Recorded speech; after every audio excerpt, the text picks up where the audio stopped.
Police officers of Reddit. What's the most corrupt officer you have ever seen? Story 1. When I was military police, we had an investigator in our unit named Jason Pringle. He spent most of his time investigating junior enlisted in his own unit for things like underage drinking because he got off on getting people in trouble. Turns out the dude was a sexual predator who had been molesting his own stepdaughter.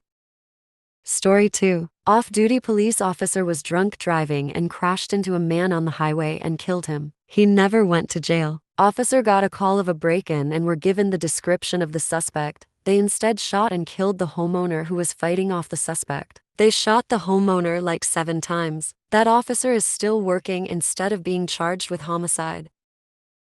Story 3. Glen Rock. NJ police might give them a run for their money. One of their sergeants was selling confiscated guns on the black market while also sexting with high school girls that he met on his school duty. I would keep in mind that they only got caught because the body cams they used had a fail-safe which kept a backup camera running even when they thought it was turned off or never specifically turned on. Apparently, lots of police or corrections body cams have that feature, but their departments never enabled it due to supposed privacy reasons. That's why so many police get to claim the camera malfunctioned during an incident that would make them look bad when they actually shut it off or never turned it on in the first place. Story 4. Grandfather was a firefighter but had cop friends. One of them on their deathbed told my grandfather, and I believe it was his daughter, about how when he was a sergeant, he would go out at closing time with a certain turtley congressman who was a judge at the time to collect payments from bars that stayed open past certain times. They would go to about 15 spots and get an envelope at each one. At the end of the night, him and another officer would each get one of the envelopes.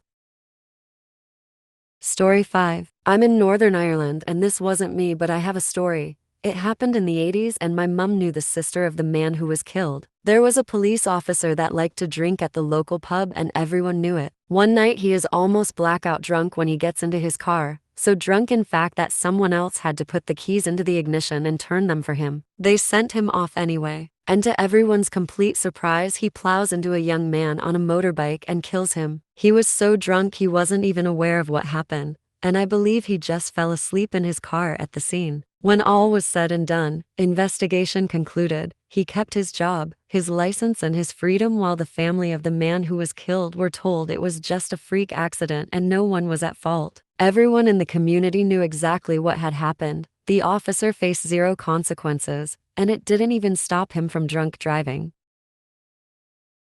Story 6. Just because I like sharing this story, in LA 2015, I had just moved there a few months prior. We pick up our friend to go to a rehearsal. We stopped to get pizza. I'm like 99% sure it was the Pizza Hut in Fashion District, but could be wrong. Anyways, we're waiting in the lobby for a pizza. It was totally dead and kind of run down. A cop walks in with shades on, looks at us, walks to the counter, sets down a black bag, turns around and walks out. The clerk comes from the kitchen, grabs the bag and brings it into the back. They didn't even see each other, no words exchanged. Like it was routine maybe? That's it. That's the end. We all looked at each other like WF. It was weird AF and I wish I knew what actually happened.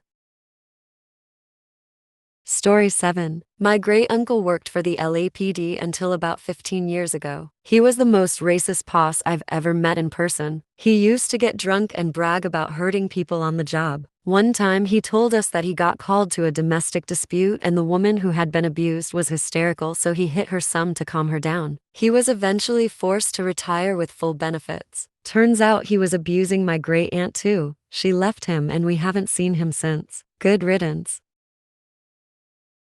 Story 8. I am not a cop, but I used to flip houses in Florida before the 2006 to 2008 crash. I took on a project in a predominantly African American community in Cocoa, Florida, to boost the values of that neighborhood. Once I dropped the for sale sign in, a white police officer came by to make an offer way below the market value, even for that community. I politely told him to go fuck off. After he left, one of the neighbors came by and asked me what happened. After I told him about my experience, he informed me this cop owned another house in the neighborhood that is only rented to crackheads, and the rest of the neighbors were pissed about it and thanked me for not selling to him. I later verified the cop was the owner of the crack house on the property appraiser's website. Edit. I forgot to add that following the encounter, Cops in that city routinely followed me and eventually ticketed me for expired tags one day after my birthday, 3 days before the month ended. I always renewed my tags on the last Friday of my birth month, but there was no effort to investigate the crack house 5 houses down the road from my project house.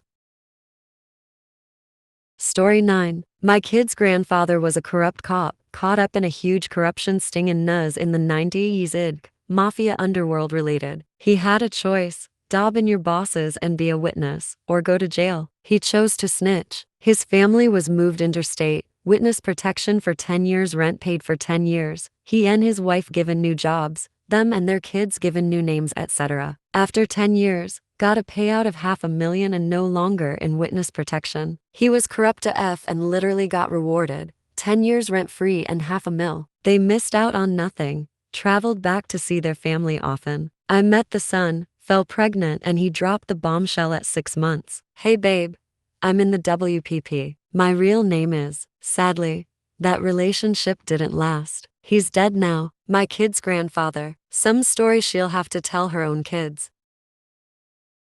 Story 10. Not a police officer, but I was training to be a correctional officer and quit after the first day over the bullshit I saw. Some context. This happened about 10 to 12 years ago at a now closed prison in Louisiana. I'm a white guy and was probably 24 at the time. 2 major things made me leave that day and find other work. The training officer, like myself, and the 7 or 8 other new hires, were all white. While giving us a tour of the prison yard, he kept talking about showing them who had the power. He smiled and said, "Watch this." He took a pen from his shirt pocket and dropped it on the ground, then yelled for a black inmate who was doing some landscaping about half a football field away to come over. As the inmate jogged over, the trainer said all inmates must run to you when called. Like literally run.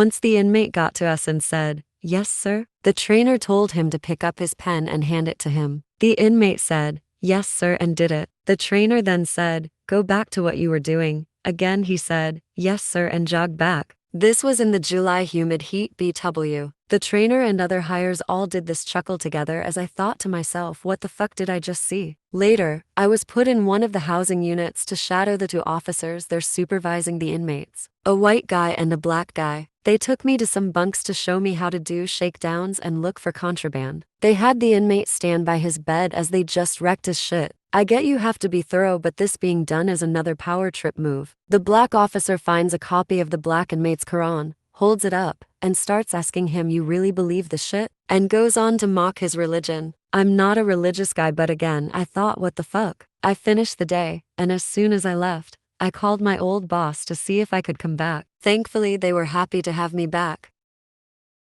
Story 11. A member of my extended family briefly served as the chief of police in Globe, Arizona. Within his first month on the job, he uncovered missing department equipment, including a razor, quads, and other valuable items. Determined to get answers, he called a meeting to question the department about the missing gear. That night, 3 officers showed up at his home with a chilling warning: if he kept digging, he wouldn't have to worry about living. The next day, he resigned and told us all what happened. Crazy stuff.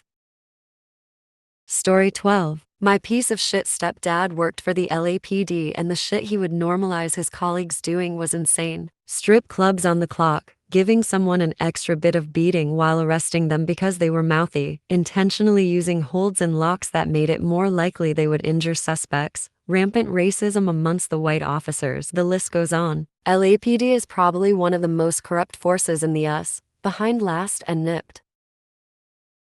Story 13. For me personally, it was this situation that unfolded in a small town in the middle of Alabama that borders the interstate. The TLDR is that in 2009, the town only had 1 cop, we're talking hella small, and had overlap with another local town that provided them resources. So it's not like this dude was without help. He went to the mayor and made some claims about the town being a drug trafficking haven, and was given the go-ahead to expand the department and given the title of sheriff for the area. He then proceeded to go nuts with speed trapping people, accusing them of trafficking, unlawfully detaining them, billing them through the city to tow their vehicles, and confiscated any cash or property he found in the vehicles. Many of the people that were subject to their never got their vehicles or confiscated property back. It ended up getting so bad that multiple lawsuits were filed and led to a temporary dissolution of the police department.